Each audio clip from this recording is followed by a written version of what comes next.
अज्ञानतिमिरान्धस्य ज्ञानाञ्जनाशलाकया चक्षुरुन्मिलितं येन तस्मै श्रीगुरवे नमः।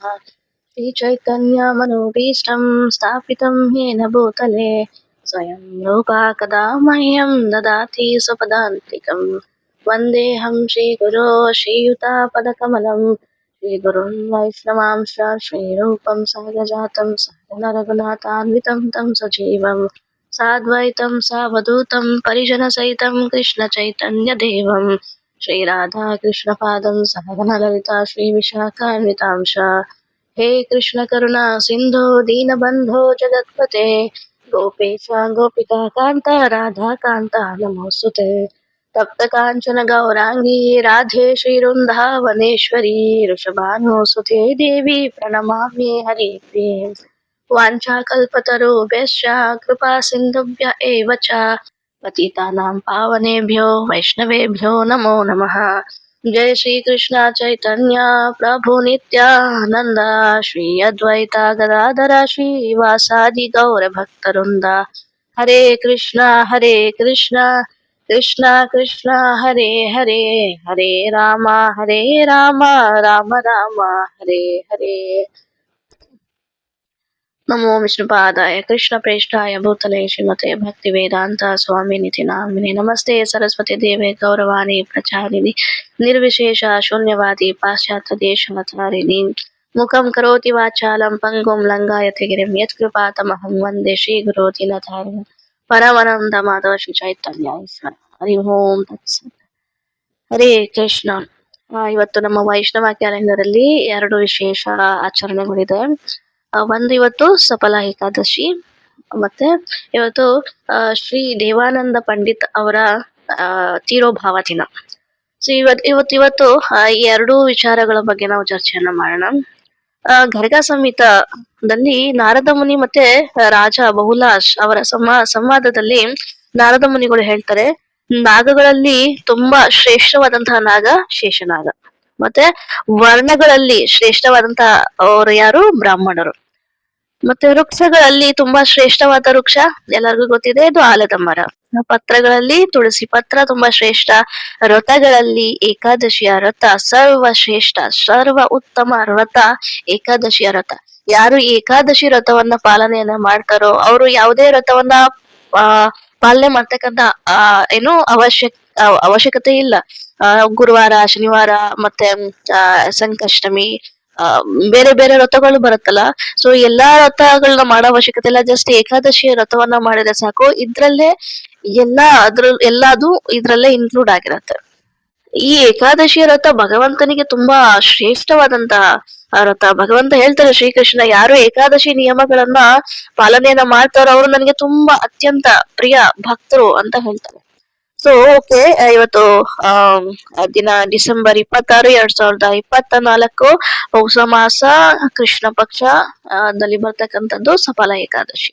ಸೊ ಈ ಸಫಲ ಏಕಾದಶಿಯ ಬಗ್ಗೆ ಯುಧಿಷ್ಠಿರ್ ಮಹಾರಾಜರು ಶ್ರೀ ಭಗವಾನ್ ಕೃಷ್ಣನಿಗೆ ಪ್ರಶ್ನೆಯನ್ನ ಮಾಡ್ತಾರೆ, ಭಗವಂತ ಪೌಷ ಮಾಸದಲ್ಲಿ ಯಾವ ಏಕಾದಶಿ ಬರುತ್ತೆ, ಅದರ ಮಹಿಮೆಯನ್ನ ನನಗೆ ಹೇಳಿ ಅಂತ ಕೇಳ್ತಾರೆ.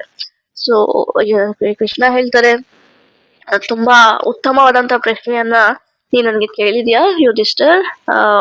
ನನಗೆ ಜಾಸ್ತಿ ಯಜ್ಞ ಮತ್ತೆ ತಪಸ್ಸುಗಳು ಮಾಡೋದ್ರ ಮುಖಾಂತರ ನನ್ನನ್ನ ಯಾರು ಸಂತೃಪ್ತಿ ಮಾಡೋದಕ್ಕೆ ಸಾಧ್ಯ ಇಲ್ಲ. ಬಟ್ ಯಾರು ಏಕಾದಶಿಯ ಪಾಲನೆಯನ್ನ ಮಾಡ್ತಾರೋ ಅವರಿಂದ ನನಗೆ ಜಾಸ್ತಿ ಸಂತೃಪ್ತಿ, ಅವರು ನನ್ನ ಪ್ರಿಯ ಭಕ್ತರು ಅಂತ ಹೇಳ್ತಾರೆ.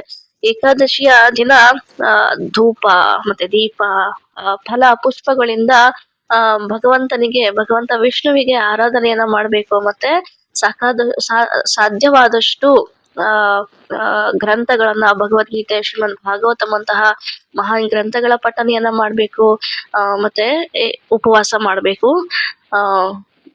ಮತ್ತೆ ಜಪವನ್ನ ಹೆಚ್ಚಾಗಿ ಆಲ್ರೆಡಿ ಜಪ ಮಾಡ್ತಿರೋದು, ಬಟ್ ಅವತ್ತೊಂದಿನ ದಿನ ತುಂಬಾ ಜಾಸ್ತಿ ಜಪವನ್ನ ಮಾಡ್ಬೇಕು. ಕೆಲವರಿಗೆ ಪ್ರಶ್ನೆ ಬರ್ಬೋದು, ಯಾಕೆ ಮಾಡ್ಬೇಕು ಇದನ್ನೆಲ್ಲ.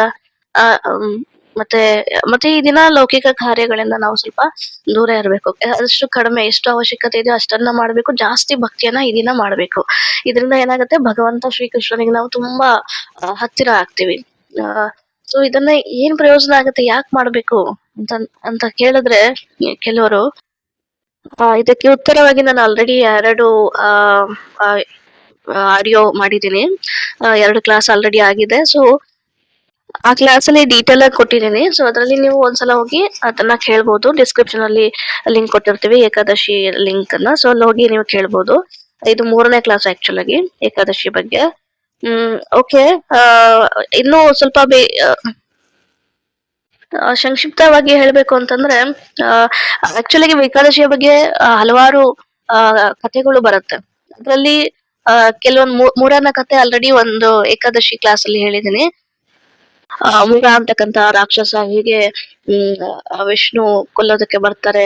ಸೊ ಆ ಟೈಮಲ್ಲಿ ಏಕಾದಶಿ ವಿಷ್ಣುವಿನ ಶರೀರದಿಂದ ಬಂದು ದೇವಿಯಾಗಿ ಬಂದು ಏನು ಆಯುಧಗಳನ್ನ ಇಟ್ಕೊಂಡು ಆ ಮುರನನ್ನ ಹೇಗೆ ಕೊಲ್ತಾಳೆ, ಮತ್ತೆ ಯಾವ ವರವನ್ನ ವಿಷ್ಣುವಿನಲ್ಲಿ ಪ್ರಾಪ್ತಿಯನ್ನ ಮಾಡ್ಕೋತಾಳೆ, ಅದ್ರ ಬಗ್ಗೆ ಡೀಟೇಲ್ ಆಗಿ ಹೇಳಿದೀನಿ. ಸೊ ಒಂದ್ಸಲ ಏನಾಗುತ್ತೆ, ಭಗವಾನ್ ಶ್ರೀ ವಿಷ್ಣು ಆ ಯಮರಾಜನನ್ನ ಭೇಟಿ ಮಾಡೋದಕ್ಕೆ ಹೋಗ್ತಾರೆ. ಯಮರಾಜ ಬಂದು ಧರ್ಮರಾಜ ಅಂತಾನು ಕರೀತಾರೆ, ಧರ್ಮರಾಯ ಅಂತಾನು ಕರೀತಾರೆ. ಇವರು 12 ಮಹಾಜನಗಳಲ್ಲಿ ಒಬ್ಬರು, ಪರಮ ವೈಷ್ಣವರು ಇವರು. ಪರಮ ಸತ್ಯವನ್ನ ಪಡ್ಕೊಂಡವರು ಧರ್ಮರಾಯ. ಸೊ ಅವರ ಬಗ್ಗೆ ಚರ್ಚೆ ಹಾಗೆ ಡಿಸ್ಕಷನ್ ಹೋಗ್ತಿರ್ಬೇಕಾದ್ರೆ ವಿಷ್ಣುವಿಗೆ ನರಳಾಡ್ತಕ್ಕಂತ ಸೌಂಡ್ ಕೇಳಿಸುತ್ತೆ. ಇವಾಗ ಒಬ್ಬರನ್ನ ಕೊಲ್ಲುವಾಗ ಹೇಗೆ ಜೋರಾಗಿ ಹಿಂಸೆಯಿಂದ ಕಿರ್ಚಾಡ್ತಾರೋ ಆ ರೀತಿ ಕಿರ್ಚಾಟದ ಒಂದು ಸೌಂಡ್ ಕೇಳಿಸುತ್ತೆ. ವಿಷ್ಣು ಕೇಳ್ತಾರೆ ಯಮರಾಜನಿಗೆ, ಏನ್ ಸೌಂಡ್ ಇದು ಅಂತ. ಭಗವಂತ, ನೀನೇ ಸೃಷ್ಟಿ ಮಾಡಿದ್ಯಲ್ಲ ಪಾಪ ಪುರುಷ, ಪಾಪಿಗಳನ್ನ ಶಿಕ್ಷೆ ಕೊಡೋದಕ್ಕೆ. ಸೊ ಪಾಪಿಗಳಿಗೆ ಶಿಕ್ಷೆ ಕೊಡ್ತಾ ಇದ್ದಾನೆ. ಸೊ ಅದರ ಶಿಕ್ಷೆಯ ಪರಿಣಾಮನೇ ಈ ಒಂದು ಶಬ್ದ ಬರ್ತಾ ಇರೋದು ಅಂತ ಹೇಳ್ತಾರೆ. ಭಗವಂತನಿಗೆ ತುಂಬಾ ಕರುಣೆ ಬರುತ್ತೆ. ಅರೇ ಇಷ್ಟೊಂದು ಆಕ್ಚುಲಿ ನಮ್ಗ ಪ್ರಶ್ನೆ ಬರ್ಬೋದು, ಏನು ಪಾಪ ಪುರುಷನ ಯಾಕೆ ಭಗವಂತ ಸೃಷ್ಟಿ ಮಾಡ್ಬೇಕು? ಭಗವಂತನೇ ಸೃಷ್ಟಿ ಮಾಡಿದ್ದ ಆಕ್ಚುಲಿ ಪಾಪ ಪುರುಷನ. ಸೊ ಇಷ್ಟೊಂದು ಕೆಟ್ಟ ವ್ಯಕ್ತಿಯನ್ನ ಯಾಕೆ ಸೃಷ್ಟಿ ಮಾಡ್ಬೇಕು ಅಂತಂದ್ರೆ, ಪಾಪಿಗಳು ಇದಾರಲ್ಲ, ಇವಾಗ ಪಾಪಿಗಳಿಗೆ ನಾವು ಶಿಕ್ಷೆಯನ್ನ ಕೊಡ್ಲಿಲ್ಲ ಅಂತಂದ್ರೆ ಪಾಪಿಗಳ ಸಂಖ್ಯೆ ಇನ್ನ ಹೆಚ್ಚಾಗ್ತಾ ಹೋಗುತ್ತೆ. ಯಾರು ಶಿಕ್ಷೆ ಕೊಡೋದಿಲ್ಲ.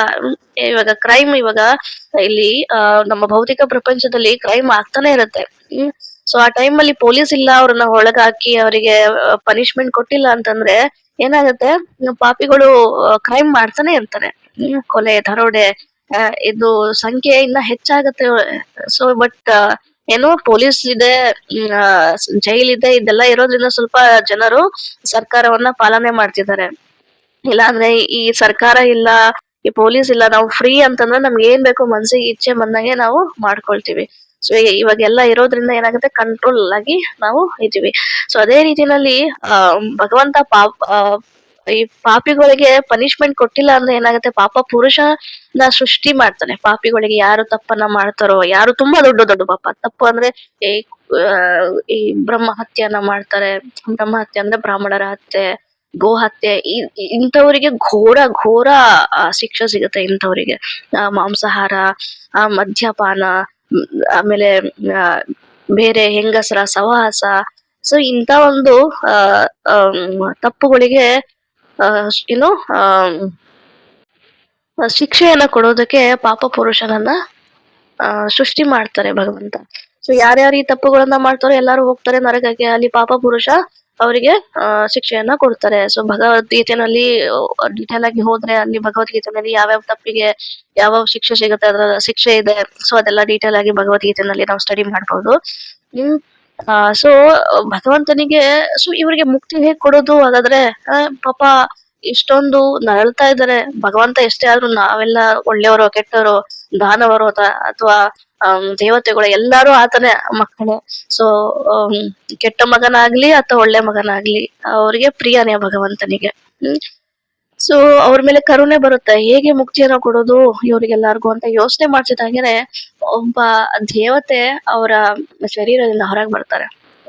ಮತ್ತೆ ಭಗವಂತನಿಗೆ ಯಾರು ನೀವು ಅಂತ ಕೇಳ್ತಾರೆ. ಸೊ ಭಗವಂತ, ದೇವತೆ ಹೇಳ್ತಾರೆ, ನಾನು ನಿಮ್ಮ ಒಬ್ಬಳು ದಾಸಿ, ಏಕಂದ್ರೆ ಒಬ್ಬಳು ದಾಸಿ, ಏಕಾದಶಿ.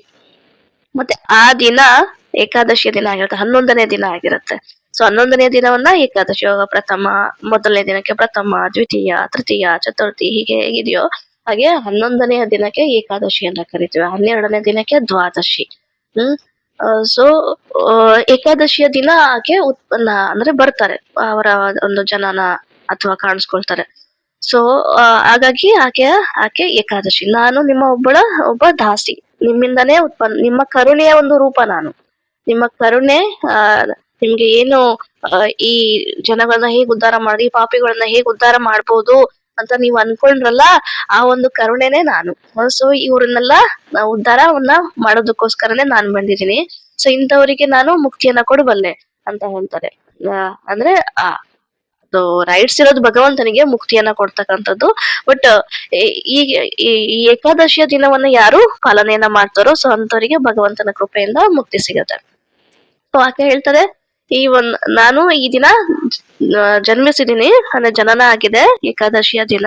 ಸೊ ಯಾರು ಈ ಏಕಾದಶಿಯ ದಿನವನ್ನ ಪಾಲನೆಯನ್ನ ಮಾಡ್ತಾರೋ, ಅಂದ್ರೆ ಆಗ್ಲೇ ಹೇಳ್ದಾಗೆ ಪೂಜೆ ಪುನಸ್ಕಾರಗಳು, ಧೂಪ ದೀಪ ಮತ್ತೆ ಫಲ ಪುಷ್ಪಗಳಿಂದ ಪೂಜೆಯನ್ನ ಮಾಡಿ, ಭಜನೆಗಳನ್ನ ಮಾಡಿ, ಭಾಗವತ ಮತ್ತೆ ಪಠನೆಯನ್ನ ಮಾಡಿ, ಭಗವಂತನಿಗೆ ಯಾರು ವ್ರತವನ್ನ ಮಾಡ್ತಾರೋ ಸೊ ಅಂತವರಿಗೆ ಭಗವಂತ ನೀನು ವೈಕುಂಠ ಲೋಕವನ್ನ ಕರುಣಿಸು ಅಂತ ಕೇಳ್ತಾರೆ. ಭಗವಂತನಿಗೆ ತುಂಬಾ ಖುಷಿ ಆಗತ್ತೆ. ಓಕೆ, ಸೊ ಏನೋ ಒಂದು ದಾರಿ ಇದೆ, ಸೊ ಅಂತ ಇವ್ರಿಗೆ ಮುಕ್ತಿಯನ್ನ ಸಿಗತ್ತೆ ಅಂದ್ರೆ. ಇದನ್ನ ಪಾಪಿಗಳು ಕೇಳಿಸ್ಕೊಂಡು ಏನ್ ಮಾಡ್ತಾರೆ, ಭಗವಂತನ ನಾಮವನ್ನ ಜಪ ಮಾಡೋದಕ್ಕೆ ಶುರು ಮಾಡ್ತಾರೆ. ಹರೇ ಕೃಷ್ಣ ಕೃಷ್ಣ ಕೃಷ್ಣ ಹರೇ ಹರೇ, ಹರೇ ರಾಮ ರಾಮ ರಾಮ ಹರೇ ಹರೇ ಅಂತ ಹೇಳಿ ಜಪವನ್ನ ಮಾಡೋದಕ್ಕೆ ಶುರು ಮಾಡ್ತಾರೆ. ಆಮೇಲೆ ಅವ್ರಿಗೆ ಇಮಿಡಿಯೇಟ್ ಆಗಿ ಏನಾಗುತ್ತೆ, ವೈಕುಂಠ ಲೋಕಕ್ಕೆ ಹೋಗೋದಕ್ಕೆ ಶುರು ಮಾಡ್ತಾರೆ, ವೈಕುಂಠ ಲೋಕಕ್ಕೆ ಹೋಗ್ತಾರೆ. ಸೊ ಹೀಗೆ ಪಾಪಿಗಳ ಸಂಖ್ಯೆನೇ ಇಲ್ಲ, ಯಾಕಂದ್ರೆ ಎಲ್ಲಾರು ಜಪ ಮಾಡ್ತಾರೆ, ವೈಕುಂಠ ಲೋಕಕ್ಕೆ ಹೋಗ್ತಾರೆ. ಎಲ್ಲಾರು ಜಪ ಮಾಡ್ತಾರೆ, ಏಕಾದಶಿಯ ದಿನ ವೈಕುಂಠ ಲೋಕಕ್ಕೆ ಹೋಗ್ತಾರೆ. ಎಂತ ಪಾಪಿ ಕೂಡ ಏಕಾದಶಿ ಪಾಲನೆ ಮಾಡಿದ್ರೆ, ಇವನ್ ಬ್ರಹ್ಮಹತ್ಯೆ ಗೋಹತ್ಯೆ ಮಾಡಿರೋರು ಕೂಡ ವೈಕುಂಠ ಲೋಕಕ್ಕೆ ಹೋಗ್ತಾ ಇದ್ದಾರೆ. ಪಾಪ ಪುರುಷನಿಗೆ ಟೆನ್ಷನ್ ಆಗತ್ತೆ, ಅರೆ ಭಗವಂತನ ಹತ್ರ ಹೋಗ್ತಾರೆ, ಭಗವಂತ ನೀನು ಏಕಾದಶಿಗೆ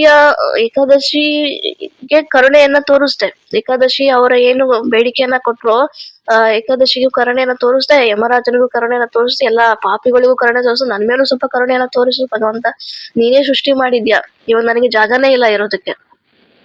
ಯಾಕಂದ್ರೆ ಅವನ ಕೆಲಸನೇ ಏನು, ಪಾಪಿಗಳಿಗೆ ಪನಿಷ್ಮೆಂಟ್ ಕೊಡೋದು. ಅಸ್ತಿತ್ವನೇ ಇಲ್ದಂಗ ಆಯ್ತು ನನಗೆ ಇವಾಗ. ನನಗೆ ಕೆಲ್ಸನೇ ಇಲ್ಲ, ಅಸ್ತಿತ್ವನೇ ಇಲ್ಲ ನನಗೆ. ನನ್ನನ್ನ ಸೃಷ್ಟಿ ಮಾಡಿ ಏನ್ ಪ್ರಯೋಜನ ಆಯ್ತು? ನನ್ನ ಕೆಲ್ಸನೇ ಪಾಪಿಗಳಿಗೆ ಇದನ್ನ ಕೊಡೋದು, ಶಿಕ್ಷೆಯನ್ನ ಕೊಡೋದು. ಇವಾಗ ಪಾಪಿಗಳೇ ಇಲ್ವಲ್ಲ, ಸೊ ಯಾರಿಗ್ ಶಿಕ್ಷೆ ಕೊಡ್ಲಿ? ಸೊ ನನ್ನ ಅಸ್ತಿತ್ವದ ಕತೆ ಏನು, ಗತಿ ಏನು? ಸೊ ದಯವಿಟ್ಟು ಏನಾದ್ರೂ ಒಂದು ಉಪಾಯವನ್ನ ಹೇಳಿ, ಯಾಕಂದ್ರೆ ನೀವೇ ನನ್ನನ್ನು ಸೃಷ್ಟಿ ಮಾಡಿರೋದಲ್ವಾ. ಸೊ ಇವಾಗ ನಿಮಗ್ ಶರಣಾಗತಿನಾಗಿದ್ದೀನಿ, ಸೊ ದಯವಿಟ್ಟು ಏನಾದ್ರೂ ಒಂದು ನನಗೆ ಉಪಾಯವನ್ನ ಹೇಳಿ ಅಂತೇಳಿ ಕೇಳ್ತಾರೆ ಭಗವಂತನಿಗೆ. ಸೊ ಭಗವಂತ ಹೇಳ್ತಾರೆ, ಓಕೆ, ಏಕಾದಶಿಯ ಪ್ರಕಟವನ್ನೇನೋ ಮಾಡಿದೀನಿ. ಏಕಾದಶಿಯ ಪ್ರೆಸೆನ್ಸ್ ನಲ್ಲಿ, ಏಕಾದಶಿ ಇದ್ದಾಗ ಪಾಪ ಪುರುಷನಿಗೆ ಅಸ್ತಿತ್ವ ಇಲ್ಲ. ಏಕಾದಶಿಯ ಪ್ರೆಸೆನ್ಸ್ ಇರೋದ್ರಿಂದ ಪಾಪ ಪುರುಷನಿಗೆ ಏನು ಜಾಗ ಸಿಗ್ತಲ್ಲ ಎಲ್ಲಿರೋದು ಅಂತೇಳಿ. ಸೊ ಹಾಗಾಗಿ ಹೇಳ್ತಾರೆ, ನೀನ್ ಕೆಲ್ಸ ಮಾಡು, ಏಕಾದಶಿಯ ದಿನ 11ನೆಯ ದಿನ ಏಕಾದಶಿಯ ದಿನ ನೀನು ಈ ದವಸ ಧಾನ್ಯಗಳಲ್ಲಿ ಅಕ್ಕಿ, ರಾಗಿ, ಗೋಧಿ ಕಾಳುಗಳು, ಎಲ್ಲಾ ರೀತಿಯ ಕಾಳುಗಳು, ಇದರಲ್ಲಿ ನೀನು ವಾಸವಾಗಿರು ಅಂತ ಹೇಳ್ತಾರೆ. ಸೊ ಹಾಗಾಗಿ ಏಕಾದಶಿಯ ದಿನ ನಾವು, ಯಾಕಂದ್ರೆ ಪಾಪ ಪುರುಷ ಆ ಗ್ರೈನ್ಸ್ ಅಲ್ಲಿ ಇರ್ತಾನೆ, ವಾಸವಾಗಿರ್ತಾನೆ. ಹಾಗಾಗಿ ನಾವು ಆ ದಿನ ಧಾನ್ಯಗಳನ್ನ ತಗೊಳ್ಳೋದಿಲ್ಲ. ಧಾನ್ಯಗಳನ್ನ ತಗೊಂಡಾಗ ಏನಾಗುತ್ತೆ, ಪಾಪ ಪುರುಷ ಏನಾಗ್ತಾನೆ, ಒಳಗಡೆ ಹೋಗ್ತಾನೆ, ದರಿದ್ರವನ್ನ ಉತ್ಪಾದನೆ ಮಾಡ್ತಾನೆ, ನಮ್ಗೆ ಎಲ್ಲಾ ರೀತಿಯ ಪಾಪಗಳನ್ನ ಕೊಡ್ತಾರೆ. ಸೊ ನರಕಕ್ಕೆ ಹೋಗೋದಂತೂ ಗ್ಯಾರಂಟಿ. ಯಾರು ಏಕಾದಶಿಯ ದಿನ ದವಸ ಧಾನ್ಯಗಳನ್ನ ತಿಂತಾರೆ. ಅದ್ರ ಬದಲು ನಾನು ಹಾಗೆ ಲಾಸ್ಟ್ ಕ್ಲಾಸ್ ಅಲ್ಲಿ ಹೇಳ್ದಾಗೆ, ಏಕಾದಶಿಯ ದಿನ ಕೆಲವರಿಗೆ ಉಪವಾಸ ಪೂರ್ಣವಾಗಿ ಮಾಡೋದಕ್ಕಾಗಲ್ಲ, ಕಲಿಯುಗ, ತುಂಬಾ ಕಷ್ಟ ಇದೆ ಉಪವಾಸ ಮಾಡೋದು, ಏನೋ ಪದೇ ನಾಲಿಗೆ ಕೇಳ್ತಾ ಇರುತ್ತೆ ಏನಾದ್ರು ತಿನ್ನೋದಕ್ಕೆ. ಓಕೆ, ಅಂತವ್ರಿಗೆ ಏನ್ ತಿನ್ಬೇಕು ಏನ್ ತಿನ್ಬಾರ್ದು ಅಂತ ಲಾಸ್ಟ್ ಕ್ಲಾಸ್ ಅಲ್ಲಿ ಹೇಳಿದೀನಿ. ಸೊ ಅದ್ರಲ್ಲಿ ಹೋದ್ರೆ ನಿಮ್ಗೆ ಅದನ್ನ ಕೇಳಿದ್ರೆ ನಿಮ್ಗೆ ಡೀಟೇಲ್ಸ್ ಸಿಗುತ್ತೆ. ಏನನ್ನ ಏಕಾದಶಿಯ ದಿನ ಕೆಲವೊಂದು ಹಣ್ಣುಗಳನ್ನ ತಿನ್ಬೋದು, ಹಾಲು ಕುಡಿಬಹುದು, ಇನ್ನು ಹಲವಾರು ಏಕಾದಶಿಯ ಪದಾರ್ಥಗಳನ್ನ ಪ್ರಿಪೇರ್ ಮಾಡ್ಕೊಂಡು ತಗೋಬಹುದು. ಏಕಾದಶಿಯ ಪಾಲನೆ ಅಷ್ಟೊಂದೇನು ಕಷ್ಟ ಆಗೋದಿಲ್ಲ ಆಕ್ಚುಲಿ, ಯಾಕಂದ್ರೆ ಇಷ್ಟೆಲ್ಲ ಏಕಾದಶಿಯ ಪ್ರಸಾದದ ಆಪ್ಷನ್ ಇದೆ. ಸೊ ಇದು ತುಂಬಾ ಕಷ್ಟ ಪಡೋ ಅವಶ್ಯಕತೆ ಇಲ್ಲ. ಬಟ್ ಅಟ್ಲೀಸ್ಟ್ ನಾವು ದವಸ ಧಾನ್ಯಗಳಂತೂ ಆ ದಿನ ತಿನ್ಬಾರ್ದು. ತಿಂದ್ರೆ ನರಕ ಅಂತೂ ಗ್ಯಾರಂಟಿ ತಪ್ಪಿದ್ದಲ್ಲ. ಅದು ಯಾವ ರೀತಿ ಶಿಕ್ಷೆ ಸಿಗುತ್ತೆ, ಗೋ ಹತ್ಯೆ ಮತ್ತೆ ಬ್ರಾಹ್ಮಣ ಹತ್ಯೆ ಮಾಡಿದಷ್ಟೇ ಕಠಿಣ ಶಿಕ್ಷೆ ಸಿಗತ್ತೆ ಯಾರು ಏಕಾದಶಿಯ ದಿನ ಗ್ರೇನ್ಸ್ ನ ತಗೊಳ್ತಾರೋ ಅಂತವರಿಗೆ. ಸೊ ಓಕೆ, ಏಕಾದಶಿಯ ಓಕೆ ಸಫಲ ಏಕಾದಶಿಯ ಕಥೆಯನ್ನ ಇವಾಗ ಕೇಳೋಣ. ಚಂಪಾವತಿ ಅಂತಕ್ಕಂತ ಸುಂದರವಾದಂತ ನಗರದಲ್ಲಿ ಮಹೇಶ್ವರ್ ಅಂತಕ್ಕಂತ ಒಬ್ಬ ರಾಜ ಇರ್ತಾನೆ. ಅವನು ತುಂಬಾ ಪರಾಕ್ರಮಿ, ಧರ್ಮಿಷ್ಠ, ತುಂಬಾ ರೀತಿಯಲ್ಲಿ ಆಡಳಿತ ನಡ್ಕೊಂಡು ಹೋಗ್ತಾ ಇರುತ್ತೆ. ತುಂಬಾ ಚೆನ್ನಾಗಿ ಎಲ್ಲಾ ಕಾರ್ಯಗಳನ್ನ ನಿರ್ವಹಿಸ್ತಾ ಇರ್ತಾನೆ, ಯಾಕಂದ್ರೆ ಆತ ಧರ್ಮಿಷ್ಠ. ಅದರಿಗೆ 4 ಜನ ಮಕ್ಳಿರ್ತಾರೆ, ಪುತ್ರರಿರ್ತಾರೆ. ಸೊ ಅದರಲ್ಲಿ ಹಿರಿಯ ಮಗ ಲುಂಪಕ್ ಅಂತ ಇರ್ತಾರೆ. ಸೊ ಆ ಲುಂಪಕ್ ತುಂಬಾ ಪಾಪ ಕಾರ್ಯಗಳನ್ನ ಮಾಡ್ತಿರ್ತಾರೆ. ಯಾವಾಗ್ಲೂ ಅದ್ರಲ್ಲೇ ತಲ್ಲೀನನಾಗಿರ್ತಾನೆ, ಪಾಪ ಕಾರ್ಯಗಳಲ್ಲೇ ಮಾಡ್ತಿರ್ತಾನೆ. ಏನು ಜೂಜಾಟ ಆಡೋದು, ಸ್ತ್ರೀಯರ ಸಹವಾಸ ಮಾಡೋದು, ವೈಷ್ಣವ ಅಪರಾಧವನ್ನ ಮಾಡೋದು. ಸೊ ಈ ರೀತಿ ಎಲ್ಲಾ ರೀತಿಯ ಪಾಪ ಕಾರ್ಯಗಳಲ್ಲಿ ಅವನು ಯಾವಾಗ್ಲೂ ತಲ್ಲೀನನಾಗಿರ್ತಾನೆ. ಇದನ್ನ ನೋಡಿ ರಾಜನಿಗೆ ಅವನಿಗೆ ತಿದ್ದೋದಕ್ಕೆ ಆಗ್ಲಿಲ್ಲ. ರಾಜ ತುಂಬಾ ಸಂಕಟ ಪಡ್ತಾನೆ, ಮತ್ತೆ ಅವನನ್ನ ರಾಜ್ಯದಿಂದ ಹೊರಗಾಗ್ತಾನೆ. ರಾಜ್ಯದಿಂದ ಹೊರಗೋದ ಮಗ ಅಲ್ಲೋ ಹೊರಗ್ ಹೋದ್ಮೇಲೆ ಆತ ಏನು ಬದ್ಲಾಗಿಲ್ಲ, ಸೇಮ್ ಅದೇ ರೀತಿ ತನ್ನ ತಂದೆ ಹೀಗ್ ಮಾಡಿದ್ರಲ್ಲ, ಅವ್ರ ಹತ್ರ ಸೇರ್ ತೀರ್ಸ್ಕೋಬೇಕು, ಅವರ ರಾಜ್ಯದಲ್ಲಿ ನಾನು ಲೂಟಿ ಮಾಡ್ತೀನಿ ಅಂತೇಳಿ ಬೆಳಗ್ಗೆ ಹೊತ್ತು ಏನ್ ಮಾಡ್ತಿದ್ದ, ಕಾಡಲ್ಲಿ ವಾಸ ಆಗ್ತಿದ್ದ. ಕಾಡಲ್ಲಿ ಅಲ್ಲೇ ಸಿಗ್ತಕ್ಕಂತ ಪ್ರಾಣಿಗಳನ್ನ ಕೊಂದು ತನ್ನ ಹೊಟ್ಟೆಯನ್ನ ತುಂಬಿಸ್ಕೊಳ್ತಾ ಇದ್ದ. ಮತ್ತೆ ರಾತ್ರಿ ಹೊತ್ತು ಏನ್ ಮಾಡ್ತಿದ್ದ, ರಾಜ್ಯಕ್ಕೆ ಹೋಗಿ ಅಲ್ಲಿ ಲೂಟಿಯನ್ನ ಮಾಡ್ತಾ ಇದ್ದ. ಸೊ ಈ ರೀತಿ ಕಾರ್ಯಗಳಲ್ಲಿ ಅವನು ಮಾಡ್ತಾ ಇದ್ದ, ಈ ರೀತಿಯ ಕೆಟ್ಟ ಕಾರ್ಯಗಳನ್ನ ಮಾಡ್ತಾ ಇದ್ದ. ಸೊ ಒಂದಿನ ಏನಾಗುತ್ತೆ, ರೆಡ್ ಹ್ಯಾಂಡ್ ಆಗಿ ಎಲ್ಲಾರ ಜೊತೆ ಸಿಕ್ಕಾಕೊಳ್ತಾನೆ. ಸೊ ಅವ್ರ ಏನ್ ಮಾಡ್ತಾರೆ, ಎಷ್ಟೇ ಆದ್ರೂ ರಾಜನ ಮಗ, ಸೊ ರಾಜನವರ್ಗು ಹೋಗೋದ್ ಬೇಡ ಅಂತ ಹೇಳಿ ಏನ್ ಮಾಡ್ತಾರೆ, ಯಾವ್ದೋ ಪೂರ್ವ ಜನ್ಮದ ಪಾಪ, ಅವನು ಈ ರೀತಿಯ ಪಾಪ ಕಾರ್ಯಗಳಲ್ಲಿ ಅವನು ಮಗ್ನನಾಗಿದ್ದಾನೆ. ಸೊ ಅವನ್ನ ಕ್ಷಮಿಸ್ಬಿಡೋಣ, ಬಿಟ್ಬಿಡೋಣ ಅಂತ ಹೇಳಿ ಬಿಡ್ತಾನೆ.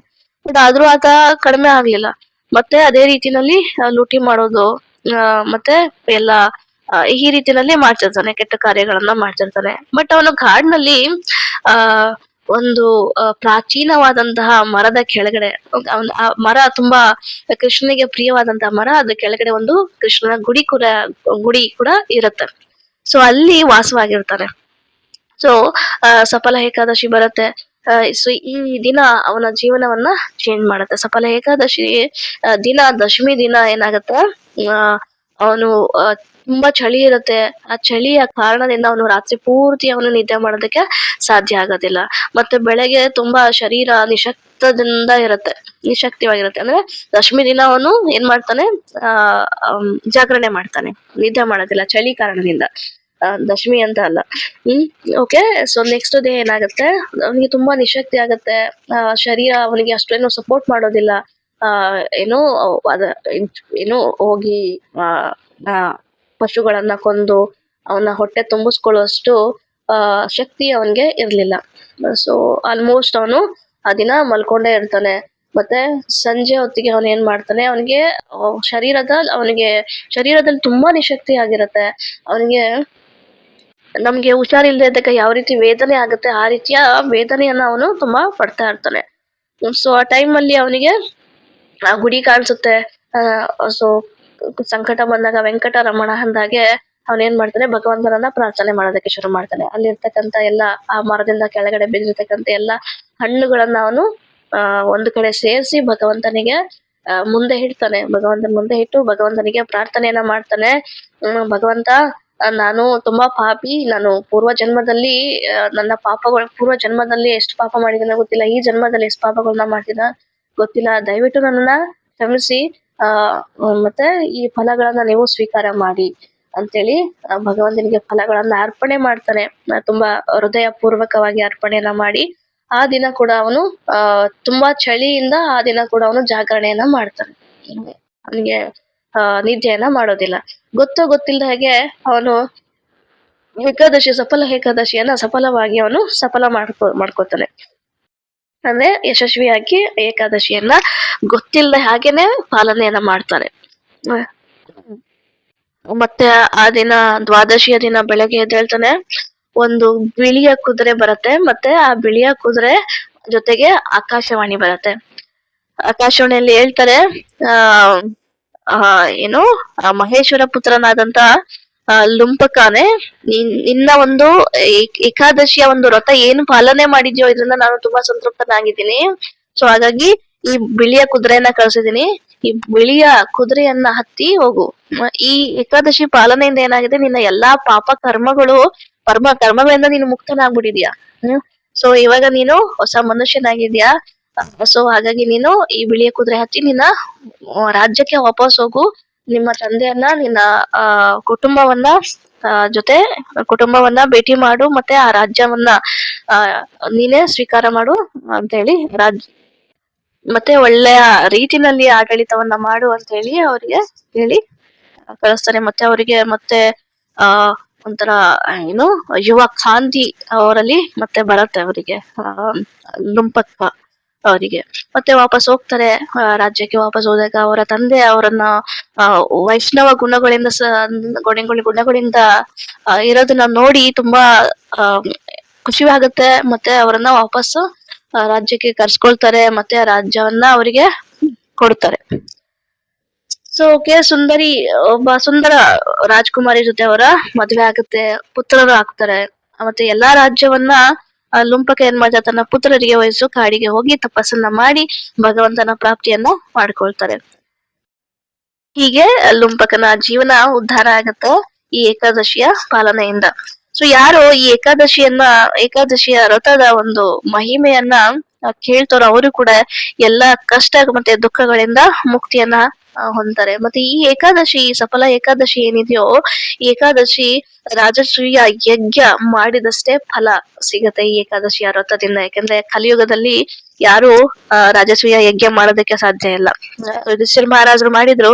ಸೊ ಎಷ್ಟು ಕಷ್ಟ ರಾಜಶ್ರೀಯ ಯಜ್ಞ ಮಾಡೋದು, ಯಾವ ರೀತಿ ಮಾಡ್ತಾರೆ. ಸೊ ಅದು ತುಂಬಾನೇ ಕಷ್ಟದ ವಿಚಾರ. ಈಗಿನ ಕಾಲದಲ್ಲಿ ರಾಜಶ್ರೀಯ ಯಜ್ಞನ ಮಾಡೋದಕ್ಕೆ ಸಾಧ್ಯ ಇಲ್ಲ.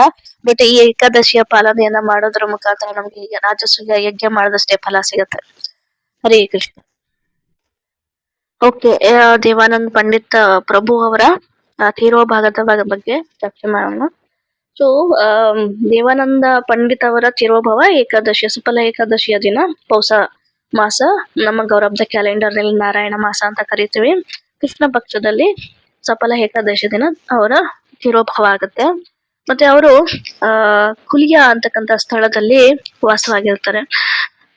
ಇವರು ದೇವಾನಂದ್ ಪಂಡಿತ್ ಪ್ರಭು ಅವರು ಶ್ರೀಮದ್ ಭಾಗವತಂ ನಲ್ಲಿ ತುಂಬಾ ಅಂದ್ರೆ ಫೇಮಸ್. ಅಂದ್ರೆ ಭಾಗವತಂ ಕ್ಲಾಸ್ ಅನ್ನ ಕೊಡೋದ್ರಲ್ಲಿ ತುಂಬಾ ಫೇಮಸ್, ಅದರ ವಿವರಣೆಯನ್ನ ಕೊಡೋದ್ರಲ್ಲಿ ಫೇಮಸ್. ಅವರು ಕ್ಲಾಸ್ ಅನ್ನ ಕೊಡ್ತಾ ಇದ್ರೆ ತುಂಬಾ ಜನ ಕ್ರೌಡ್ ನಲ್ಲಿ ಬಂದು ಅವರ ಕ್ಲಾಸ್ ಅನ್ನ ಕೇಳ್ತಾ ಇದ್ರು. ತುಂಬಾ ಹೆಚ್ಚಾಗಿ ಜನಸಂಖ್ಯೆ ಸೇರ್ತಾ ಇದ್ರು. ಮತ್ತೆ ಅವರ ಕ್ಲಾಸ್ ಅನ್ನ ಅಷ್ಟೇ ಎಂಜಾಯ್ ಮಾಡ್ಕೊಂಡು, ಅಷ್ಟೇ ಅದ್ಭುತವಾಗಿ ತಲ್ಲೀನರಾಗಿ ಅವರ ಕ್ಲಾಸ್ ಅನ್ನ ಕೇಳ್ತಾರೆ. ಅಷ್ಟು ಚೆನ್ನಾಗಿ ಶ್ರೀಮದ್ ಭಾಗವತಂ ಕ್ಲಾಸ್ ಅನ್ನ ಅವ್ರು ಕೊಡ್ತಾ ಇದ್ರು. ಮತ್ತೆ ಅನೇಕ ಶಿಷ್ಯಂದ್ರು ಅವರಿಗೆ ಅಲ್ಲಿ ಇದ್ರು. ಮತ್ತೆ ಎಲ್ಲಾ ಶಿಷ್ಯಂದ್ರು ಇವರ ಒಂದು ನೇತೃತ್ವದಲ್ಲಿ ಶ್ರೀಮದ್ ಭಾಗವತಂನ ಪಠನೆಯನ್ನ ಮಾಡ್ತಾ ಇದ್ರು. ಸೊ ಹೀಗಿರ್ಬೇಕಾದ್ರೆ ಒಂದಿನ ಏನಾಗುತ್ತೆ, ಶ್ರೀವಾಸ್ ಪಂಡಿತ್ ಪ್ರಭು ನಮ್ಮ ಪಂಚತತ್ವದಲ್ಲಿ ಒಬ್ಬರಾದಂತಹ ಪ್ರಮುಖರಾದಂತಹ ಶ್ರೀವಾಸ್ ಪಂಡಿತ್ ಪ್ರಭು, ಇವರು ನಾರದ ಮುನಿಗಳ ಒಂದು ಅವತಾರ. ಸೊ ಇವರು ಅಲ್ಲಿಗೆ ಬರ್ತಾರೆ. ಕ್ಲಾಸ್ ನಡೀತಾ ಇರತ್ತೆ, ಅಲ್ಲಿ ಬಂದು ಕೂತ್ಕೊಳ್ತಾರೆ ಶ್ರೀವಾಸ್ ಪಂಡಿತ್ ಪ್ರಭು. ಅವರು ಕೂಡ ಕ್ಲಾಸ್ ಅನ್ನ ಕೇಳ್ತಾರೆ. ಸೊ ನಾರದ ಮುನಿಗಳ ಅವತಾರ ಅಂದ್ರೆ ಅನ್ಕೋಬೇಕು ಅವರು ತುಂಬಾ ಶುದ್ಧ ಭಕ್ತರು. ಹೇಳ್ಬೇಕಾ ನಾವು ನಾರದ ಮುನಿಗಳ ಅವತಾರ ಅಂದ್ರೆ ಶುದ್ಧ ಭಕ್ತರು. ಅವರಿಗೆ ಶ್ರೀಮದ್ ಭಾಗವತಂ ಅವರ ಕಿವಿಗೆ ಹೋಗ್ತಾ ಇದ್ದಂಗೆನೆ ಭಗವಂತನ ಬಗ್ಗೆ, ಶ್ರೀಮದ್ ಭಾಗವತಂ ಏನ್ ಹೇಳುತ್ತೆ, ಭಗವಂತನ ಬಗ್ಗೆ ಹೇಳುತ್ತೆ. ಸೊ ಅವ್ರ ಬಗ್ಗೆ ಕೇಳ್ತಾ ಇದ್ದಂಗೆ ಅವರಲ್ಲಿ ರೋಮಾಂಚನ ಆಗತ್ತೆ. ಮತ್ತೆ ಕಣ್ಣಲ್ಲಿ ನೀರ್ ಬರೋದಕ್ಕೆ ಶುರು ಆಗತ್ತೆ. ಮತ್ತೆ ಅವ್ರೇನ್ ಮಾಡ್ತಾರೆ, ಅವರು ಫುಲ್ಲು ಭಾವಪರವಶರಾಗ್ಬಿಡ್ತಾರೆ. ಇದು ಶುದ್ಧ ಭಕ್ತರ ಲಕ್ಷಣ. ಇದು ನಮ್ಗೆ ಇದನ್ನೆಲ್ಲ ಶುದ್ಧ ಭಕ್ತರ ಈ ಲಕ್ಷಣ ನಮ್ಗೆ ಅರ್ಥ ಮಾಡ್ಕೊಳ್ಳೋದು ತುಂಬಾ ಕಷ್ಟ ಇದೆ. ಅರ್ಥ ಆಗೋದು ಇಲ್ಲ ನಮ್ಗೆ ಆಕ್ಚುಲ್ ಆಗಿ. ಶುದ್ಧ ಭಕ್ತರಾಗಿ ಮಾತ್ರ ಇದು ಗೊತ್ತಾಗತ್ತೆ ಶುದ್ಧ ಭಕ್ತರ ಲಕ್ಷಣ ಏನು ಅಂತ. ಕಣ್ಣಲ್ಲಿ ನೀರು ಧಾರಾಕಾರವಾಗಿ ಸುರಿತಾ ಇರತ್ತೆ, ಮತ್ತೆ ಅವರು ಹೊರಲಾಡೋದಕ್ಕೆ ಶುರು ಮಾಡ್ತಾರೆ. ಮತ್ತೆ ಇದನ್ನ ನೋಡ್ಬಿಟ್ಟು ಅಲ್ಲಿ ಇರ್ತಕ್ಕಂತ ಶಿಷ್ಯಂದ್ರು, ದೇವಾನಂದ್ ಪಂಡಿತ್ ಅವರ ಶಿಷ್ಯಂದ್ರು, ಇವ್ರು ತುಂಬಾ ಡಿಸ್ಟರ್ಬ್ ಮಾಡ್ತಿದಾರೆ ಕ್ಲಾಸಿಗೆ, ಯಾಕೆ ಹಿಂಗ್ ಆಡ್ತಿದಾರೆ ಹುಚ್ಚಂತರ ಅಂತೇಳಿ ಅವ್ರನ್ನ ಏನ್ ಮಾಡ್ತಾರೆ, ಎತ್ಕೊಂಡು ಹೋಗಿ ಆಚೆ ಹಾಕ್ತಾರೆ. ಇದನ್ನ ದೇವಾನಂದ ಪಂಡಿತ್ ನೋಡ್ತಿರ್ತಾರೆ. ನೋಡಿದ್ರು ಅವ್ರು ಕೂಡ ಏನು ಮಾತಾಡೋದಿಲ್ಲ. ಯಾಕಂದ್ರೆ ಅವರು ಅವರಿಗಾಗ್ಲಿ ಅಥವಾ ಅವರ ಶಿಷ್ಯಂದ್ರಿಗಾಗ್ಲಿ ಈ ಒಂದು ಶುದ್ಧ ಭಕ್ತಿಯ ಈ ಲಕ್ಷಣವನ್ನ ಅರ್ಥ ಮಾಡ್ಕೊಳ್ಳೋದಕ್ಕೆ ಸಾಧ್ಯ ಆಗ್ಲಿಲ್ಲ. ಯಾಕಂದ್ರೆ ಅವರು ಶುದ್ಧರಲ್ಲ, ಅವರ ಶಿಷ್ಯಂದ್ರು ಕೂಡ ಶುದ್ಧರಾಗಿರ್ಲಿಲ್ಲ. ಆ ಟೈಮಲ್ಲಿ ದೇವಾನಂದ ಪ್ರಭು ಕೂಡ, ಪಂಡಿತರು ಕೂಡ ಶುದ್ಧರಾಗಿರ್ಲಿಲ್ಲ. ಸೊ ಹಾಗಾಗಿ ಅವರು ಈ ಒಂದು ಲಕ್ಷಣವನ್ನ ಅರ್ಥ ಮಾಡ್ಕೊಳ್ಳೋದಕ್ಕೆ ಸಾಧ್ಯ ಆಗಿಲ್ಲ. ಮತ್ತೆ ಇದು ಅಪರಾಧ ಕೂಡ ಆಯ್ತು. ಅವ್ರು ಹೇಳ್ಬೋದಾಗಿತ್ತು ಅವ್ರ ಶಿಷ್ಯಂದ್ರಿಗೆ, ಇದು ಅಪರಾಧ, ಇದನ್ನ ಅವ್ರನ್ನ ಹೊರಗಡೆ ತಗೊಂಡ್ ಹೋಗ್ಬೇಡಿ ಅಂತ. ಬಟ್ ಅವರು ಏನು ಮಾತಾಡ್ಲಿಲ್ಲ. ಸೊ ಹಾಗಾಗಿ ಅವ್ರದ್ದು ಕೂಡ ಅಪರಾಧ ಆಯ್ತು. ಅವರ ಶಿಷ್ಯಂದ್ರು ಮತ್ತೆ ದೇವಾನಂದ ಪಂಡಿತ ಇಬ್ಬರು ಅಪರಾಧವನ್ನ ಮಾಡಿದ್ರು, ವೈಷ್ಣವ ಅಪರಾಧವನ್ನ ಮಾಡಿದ್ರು. ಶ್ರೀವಾಸ್ ಪಂಡಿತ್ ಪ್ರಭು ಸೈಲೆಂಟ್ ಆಗಿ ಅವರು ನೇರವಾಗಿ ಮನೆಗೆ ಹೋಗ್ತಾರೆ. ಹೋಗಿ ಸೊ ಒಂದ್ಸಲ ಏನಾಗುತ್ತೆ, ಶ್ರೀ ಚೈತನ್ಯ ಮಹಾಪ್ರಭು ಆ ಟೈಮಲ್ಲಿ ಓಕೆ, ನಿಮಾಯ್ ಪಂಡಿತ್ ಪ್ರಭು ಆ ಟೈಮಲ್ಲಿ ಅವ್ರಿಗೆ ಸನ್ಯಾಸ ಆಗಿರೋದಿಲ್ಲ. ಶ್ರೀವಾಸ್ ಪಂಡಿತ್ ಪ್ರಭು ಚೈತನ್ಯ ಮಹಾಪ್ರಭು ಅಲ್ಲೇ ನದಿಯಾ ನಗರದಲ್ಲಿ, ಅಂದ್ರೆ ಮಾಯಾಪುರ್ ಅಲ್ಲಿ ಇರ್ತಕ್ಕಂಥ ನದಿಯಾ ನಗರದಲ್ಲಿ ಹಾಗೆ ಸುತ್ತಾಡ್ಕೊಂಡು ಮಹೇಶ್ವರ ವಿಶಾರದ ಅಂತಕ್ಕಂತ ಒಬ್ಬ ಪಂಡಿತನ ಭಕ್ತ ಮನೆಗೆ ಬಂದು ಅಲ್ಲಿ ಉಳ್ಕೊಂಡಿರ್ತಾರೆ, ಸ್ವಲ್ಪ ದಿನ ತಂಗಿರ್ತಾರೆ. ಅಲ್ಲಿ ಅದೇ ಜಾಗದಲ್ಲಿ ದೇವಾನಂದ ಪಂಡಿತ್ ಕೂಡ ಇರ್ತಾರೆ. ಸೊ ಒಂದ್ಸಲ ಏನಾಗುತ್ತೆ, ದೇವಾನಂದ ಪಂಡಿತ್ ಪ್ರಭು ಹೊರಗಡೆ ಕ್ಲಾಸ್ ಕೊಡ್ತಿರ್ತಾರೆ, ಚೈತನ್ಯ ಮಹಾಪ್ರಭುಗಳು ಒಳಗಡೆ ಇರ್ತಾರೆ, ಮನೆ ಒಳಗಡೆ ಕ್ಲಾಸ್ ಕೊಡ್ಬೇಕಾದ್ರೆ ಅವರು ಶ್ರೀಮದ್ ಭಾಗವತಮದ ತಪ್ಪಾದಂತ ವಿವರಣೆಯನ್ನ ಕೊಡ್ತಿರ್ತಾರೆ. ಇದನ್ನ ಕೇಳಿ ಇವರಿಗೆ ಚೈತನ್ಯ ಮಹಾಪ್ರಭುಗಳಿಗೆ ತುಂಬಾ ಸಿಟ್ಟು ಬರುತ್ತೆ, ಕೋಪದಿಂದ ಈ ರಾಸ್ಕಲ್ ಏನ್ ಕ್ಲಾಸ್ ಕೊಡ್ತಿದ್ದಾರೆ, ಯಾವ ರೀತಿ ಭಾವಾರ್ಥವನ್ನ ಕೊಡ್ತಿದ್ದಾರೆ ಶ್ರೀಮದ್ ಭಾಗವತಂ ಬಗ್ಗೆ. ಇವರು ಯಾವುದೇ ಜನ್ಮದಲ್ಲಿ ಇವರು ಶ್ರೀಮದ್ ಭಾಗವತಮನ್ನ ಸರಿಯಾಗಿ ಓದಿಲ್ಲ ಅನ್ಸುತ್ತೆ, ಯಾವುದೇ ಶ್ಲೋಕವನ್ನ ಇವರು ಅರ್ಥನೇ ಮಾಡ್ಕೊಂಡಿಲ್ಲ ಅನ್ಸುತ್ತೆ, ಒಂದು ಶ್ಲೋಕವನ್ನು ಅರ್ಥ ಮಾಡ್ಕೊಂಡಿಲ್ಲ ಅಂತ ಅನ್ಸುತ್ತೆ ಇವರು. ಭಾಗವತಂ ಅಂದ್ರೆ ಏನ್ ಅನ್ಕೊಂಡಿದ್ದಾರೆ, ಕೇವಲ ಪುಸ್ತಕ ಅನ್ಕೊಂಡಿದಾರ. ಸೊ ಆ ರೀತಿ ಇವರು ಎಕ್ಸ್ಪ್ಲೇನ್ ಮಾಡ್ತಿದ್ದಾರೆ. ಭಾಗವತಂ ಅನ್ನೋದು ಭಗವಂತನ ಒಂದು ಅವತಾರ. ಏನು, ಶ್ರೀಮದ್ ಭಾಗವತಂ ಭಗವಂತನ ಅವತಾರ. ಶ್ರೀಮದ್ ಭಾಗವತವನ್ನ ಕೇವಲ ಭಕ್ತರು ಮಾತ್ರ ಭಕ್ತಿಯಿಂದ ಹೇಳೋದಕ್ಕೆ ಸಾಧ್ಯ. ಶ್ರೀಮದ್ 4 ವೇದಗಳು ಏನಿದೆ ಅದು ಮೊಸರಿದ್ದಾಗೆ, ಶ್ರೀಮದ್ ಭಾಗವತಂ ಬಂದು ಬೆಣ್ಣೆ ಇದ್ದಾಗೆ. ಶ್ರೀಲ ಸುಖದೇವ್ ಗೋಸ್ವಾಮಿ ಅವರು ಆ ಮೊಸರನ್ನ ಕಡೆದು ಬೆಣ್ಣೆಯನ್ನ ಯಾರಿಗೆ ಕೊಡ್ತಾರೆ, ಪರೀಕ್ಷಿತ್ ಮಹಾರಾಜರಿಗೆ ಕೊಡ್ತಾರೆ. ಪರೀಕ್ಷಿತ್ ಮಹಾರಾಜ ಅದನ್ನ ಸ್ವೀಕಾರ ಮಾಡ್ತಾರೆ. ಬೆಣ್ಣೆಯನ್ನ, ಶ್ರೀಮದ್ ಭಾಗವತಂ ಅಂತಕ್ಕಂತ ಬೆಣ್ಣೆಯನ್ನ ಸ್ವೀಕಾರ ಮಾಡ್ತಾರೆ. ಅದನ್ನ ಕಡದವರು ಯಾರು, ಶ್ರೀಲ ಸುಖದೇವ ಗೋಸ್ವಾಮಿ ಅವರು. ಹಾಗಾಗಿ ಶ್ರೀಲ ಸುಖದೇವ್ ಗೋಸ್ವಾಮಿ ಅವರು ನನಗೆ ತುಂಬಾ ಪ್ರಿಯರು. ಯಾಕೆಂದ್ರೆ ಅವರು ಶ್ರೀಮದ್ ಭಾಗವತಂನ ಯಾವುದೇ ಬೆರಕೆ ಇಲ್ಲದೆ ಶುದ್ಧವಾಗಿ ಕೊಟ್ಟಿದ್ದಾರೆ. ಅದು ಹೇಗಿದೆಯೋ ಹಾಗೆ ಯಥಾರೂಪವಾಗಿ ಶ್ರೀಮದ್ ಭಾಗವತಂನ ಕೊಟ್ಟಿದ್ದಾರೆ. ಸೊ ಹಾಗಾಗಿ ಸುಖದೇವ್ ಗೋಸ್ವಾಮಿ ಅವರು ನನಗೆ ತುಂಬಾ ಪ್ರಿಯರು. ಯಾರು ಹರೇ ಕೃಷ್ಣ, ಯಾರು ನನ್ನಲ್ಲಿ, ನನ್ನ ಭಕ್ತರಲ್ಲಿ ಮತ್ತೆ ನನ್ನ ಶ್ರೀಮದ್ ಭಾಗವತಂನಲ್ಲಿ ವ್ಯತ್ಯಾಸವನ್ನ ಕಾಣ್ತಾರೆ. ಅಂದ್ರೆ ಇವರಲ್ಲಿ ಯಾವುದೇ ವ್ಯತ್ಯಾಸ ಇಲ್ಲ. ಭಗವಂತನ ಭಕ್ತರು, ಶ್ರೀಮದ್ ಭಾಗವತಂ ಎಲ್ಲ ಒಂದೇ. ಇದರಲ್ಲಿ ಯಾರಿಗಾದ್ರೂ ಅಪರಾಧ ಆದ್ರೆ ಭಗವಂತನಿಗೆ ತಡ್ಕೊಳಕ್ ಆಗೋದಿಲ್ಲ. ಸೊ ಇಲ್ಲಿ ಇವರು ಆಲ್ರೆಡಿ ಶ್ರೀವಾಸ್ ಪಂಡಿತ್ ಅವರಿಗೆ ಅಪರಾಧವನ್ನ ಮಾಡಿದ್ದಾರೆ, ವೈಷ್ಣವ ಅಪರಾಧ. ಇವಾಗ ಶ್ರೀಮದ್ ಭಾಗವತಂಗೆ ಅಪರಾಧವನ್ನ ಮಾಡ್ತಾ ಇದ್ದಾರೆ. ಸೊ ಅಂತವರು ಅವರ ವಿನಾಶಕ್ಕೆ ಕಾರಣ, ಇನ್ನೊಂದು ವಿನಾಶಕ್ಕೆ ಕಾರಣರಾಗ್ತಾರೆ ಅಂತ ಹೇಳಿ ಭಗವಂತ ಮಹಾಪ್ರಭುಗಳು ಏನ್ ಮಾಡ್ತಾರೆ, ಅವ್ರಿಗೆ ಕೇಳಿಸೋ ರೀತಿನಲ್ಲಿ, ದೇವಾನಂದ್ ಪಂಡಿತ್ ಅವರು ಕೇಳಿಸ್ಕೊಳ್ಳೋ ರೀತಿನಲ್ಲಿ ಅವರು ಜೋರಾಗಿ ಹೇಳ್ತಾರೆ. ಹೇಳ್ಬಿಟ್ಟು ಅವ್ರು ಏನ್ ಮಾಡ್ತಾರೆ, ಅವರು ತಮ್ಮ ಮನೆಗೆ ಹೋಗೋದಕ್ಕೆ ಅವರು ಹಿಂದಿರುಗ್ತಾರೆ. ಟೈಮಲ್ಲಿ ಡಿವೋಟೀಸ್ ಏನ್ ಮಾಡ್ತಾರೆ, ಚೈತನ್ಯ ಮಹಾಪ್ರಭುಗಳ ಫಾಲೋ ಮಾಡ್ತಾರೆ. ದಯವಿಟ್ಟು ಶ್ರೀಮದ್ ಭಾಗವತ ಬಗ್ಗೆ ಇನ್ನೂ ಸ್ವಲ್ಪ ಹೇಳಿ ನಮ್ಗೆ ಅಂತೇಳಿ ಕೇಳ್ಕೊಳ್ತಾರೆ. ಕೇಳ್ಕೊಂಡಾಗ ಅವ್ರು ಹೇಳ್ತಾರೆ, ಆ, ಯಾರು ಶ್ರೀಮದ್ ಭಾಗವತಂ ಅನ್ನೋದು ಏನು ಒಂದು ಆತ್ಮ ಸಾಕ್ಷಾತ್ಕಾರವನ್ನ ತಂದುಕೊಡ್ತಕ್ಕಂತ ಒಂದು ಪವಿತ್ರವಾದಂತಹ ಗ್ರಂಥ. ಅದನ್ನ ಕೇವಲ ಒಂದು ಆ ಇನ್ನು ಖ್ಯಾತಿಯನ್ನ ಪಡೆಯೋದಕ್ಕೆ, ಪ್ರಸಿದ್ಧಿಯನ್ನ ಪಡ್ಕೊಳ್ಳೋದಕ್ಕೆ, ಮತ್ತೆ ಒಬ್ಬ ಧರ್ಮಿಷ್ಠ ಅಂತ ತೋರ್ಸ್ಕೊಳ್ಳೋದಕ್ಕೆ, ಮತ್ತೆ ನಾನೊಬ್ಬ ಸ್ಕಾಲರ್, ಶಾಸ್ತ್ರಿ ಅಂತ ತೋರ್ಸ್ಕೊಳ್ಳೋದಕ್ಕೆ, ಫೋರ್ಸ್ ಕೊಡೋದಕ್ಕೆ, ಆ, ಇದನ್ನ ಫೋರ್ಸ್ ಕೊಡ್ತಕ್ಕಂಥವ್ರು ಇದನ್ನ ಶ್ರೀಮದ್ ಭಾಗವತಂನ ಸರಿಯಾದ ರೀತಿನಲ್ಲಿ ಹೇಳೋದಕ್ಕೆ ಸಾಧ್ಯ ಇಲ್ಲ. ಅವ್ರು ಸರಿಯಾಗಿ ಅರ್ಥನೇ ಮಾಡ್ಕೊಂಡಿಲ್ಲ ಭಾಗವತಂ ಏನು ಅಂತ. ಈ ರೀತಿ ಅವ್ರು ದೇವಾನಂದ್ ಪಂಡಿತ್ ಅವ್ರ ಬಗ್ಗೆ ಜೋರಾಗಿ ಹೇಳ್ತಾರೆ. ಅವ್ರು ಆಕ್ಚುಲಿ ಕೇಳಿಸ್ಕೊಳ್ತಿದ್ದಾರೆ ದೇವಾನಂದ್ ಪಂಡಿತ್ ಪ್ರಭು ಅವ್ರು ಹೇಳೋದನ್ನ. ಸೊ ಅವರು ಸರಿಯಾಗಿ ಅರ್ಥನೇ ಮಾಡ್ಕೊಂಡಿಲ್ಲ ದೇವಾನಂದ್ ಪಂಡಿತ್ ಶ್ರೀಮದ್ ಭಾಗವತಂ ಬಗ್ಗೆ ಏನು ಅಂತ. ಯಾಕಂದ್ರೆ ಅವ್ರದ್ದು ಜಸ್ಟ್ ಏನು ಫೇಮಸ್ ಆಗ್ಬೇಕಷ್ಟೇ, ತುಂಬಾ ಹಲವಾರು ಶಿಷ್ಯಂದ್ರನ್ನ ಪಡ್ಕೋಬೇಕು, ಇಷ್ಟೇ ಇಂಥವ್ರು ಶ್ರೀಮದ್ ಭಾಗವತಂನ ಅರ್ಥ ಮಾಡ್ಕೊಳ್ಳೋದಕ್ಕೆ ಸಾಧ್ಯ ಇಲ್ಲ ಅಂತೇಳಿ ಹೇಳ್ತಾರೆ. ಮತ್ತೆ ಶ್ರೀಮದ್ ಭಾಗವತಂನ ಆ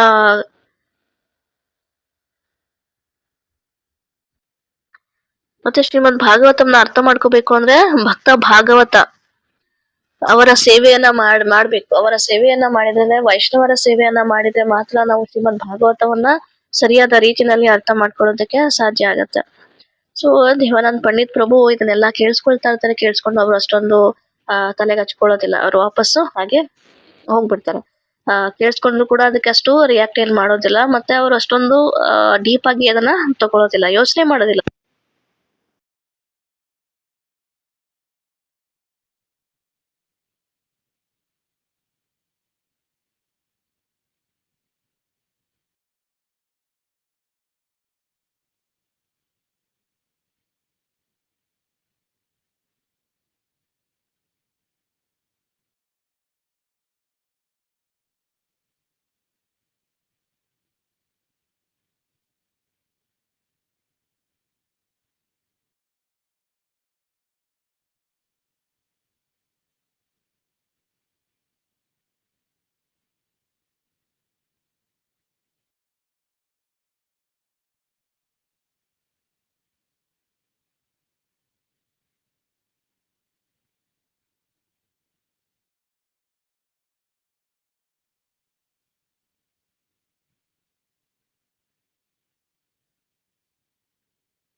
ಸ್ವಲ್ಪ ದಿನಗಳಾದ ನಂತರ ಚೈತನ್ಯ ಮಹಾಪ್ರಭುಗಳು ಏನು ಮಾಡ್ತಾರೆ, ಸನ್ಯಾಸವನ್ನು ಸ್ವೀಕಾರ ಮಾಡ್ತಾರೆ.